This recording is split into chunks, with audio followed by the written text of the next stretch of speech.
This is John E. Blakely, one of the Northwest's forgotten heroes. It was his passion and dream that led to the opening of a thriving film studios in Manchester after the Second World War. He called it the Mancunian Film Corporation. They made more than 25 slapstick comedy films in 20 years. Blakely gave George Formby his first break into the cinema. Baby, baby, you're my sweetheart. And he made a huge star out of Wigan comedian Frank Randall, seen here with child actor Jimmy Clitheroe, another of Blakely's film discoveries. All right, take it in my bedroom if you like. Yes, good. Ooh, what about the smell? It'll have to put up with that.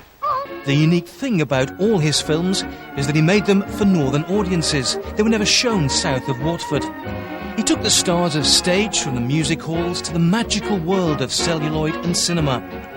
It was an extraordinary success story, and it all began here at a disused church in Rusholme. Blakely bought it in 1947. He'd grown tired of having to make films in London and longed to return to Manchester. The former church soon became known as the Fun Factory. The heart of it all was comedy. You've got Hollywood, everybody knows Hollywood. Bollywood, which is in India, and that was Jollywood. Jollywood was everybody was happy, everybody who worked on it. Everybody around the neighbourhood was glad to have them there. It was happy times. Jollywood. Brilliant name. And I think my grandfather stitched it all together because he was a sort of like a would-be comedian, but without being a comic. He just enjoyed humour. And he enjoyed humour around him.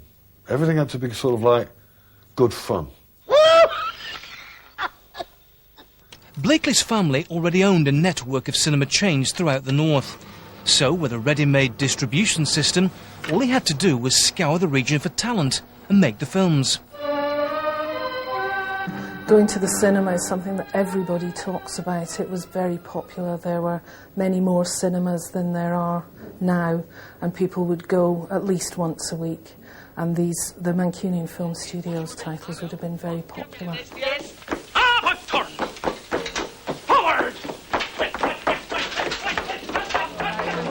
With mine, so won't you take your cue? It's the natural thing.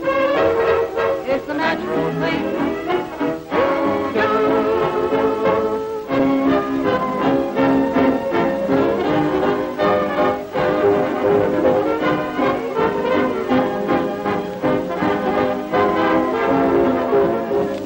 No smoking allowed. I'm not smoking allowed. I was smoking on the quiet. For actor Keith Clifford, who performs a one-man show about Frank Randall, the films are classics of their kind. What Frank was doing was literally a stage act on film. They used to just bolt the camera to the floor and say, stay in frame, and off they go and do their trampoline act or whatever it was, you know, with the knockabout stuff. You shut up. Hey, don't do that to me. I'll do it to you if I want to. Don't. I'll do it to him as well. Don't do that to me. I'll do that if I want. Don't do that to me. I don't mind you doing this, but don't do that. Oh, shut up. Where are the others? They're coming. Despite their local success, the films never made much money, and in 1954 Blakely sold the studios to the BBC and retired from filmmaking. It was the end of an amazing era. The studios became home to early editions of Top of the Pops, but sadly were later demolished. The films are now regarded as an important part of our cultural heritage, but the master negatives were lost in the 1980s. Since then, Mike spent every spare moment trying to track down copies of the films so he can create a permanent collection at the Northwest Film Archive. They could be anywhere. There could be 16mm prints which we're desperate for. Could be in people's garages, in their stores, in the loft, in part of their collection. I mean, we don't want to take them off them, we just want to copy them. So we've got them for posterity. There are missing titles. We're still hoping that some of these will turn up. An example is Somewhere in Politics, which was, I think, 1948. It was shot in the streets in Rusholme, and it would be great to find a copy of that. You men have been running this world long enough on your own, but it's got to stop. What, the world? No, the way you men run it, of course. We're not going to be poor cowed creatures anymore, afraid of a whisper in a word of defence of ourselves. not us. Why don't you speak up? We are not going to drape ourselves so you men can walk on us. We are gonna get things moving.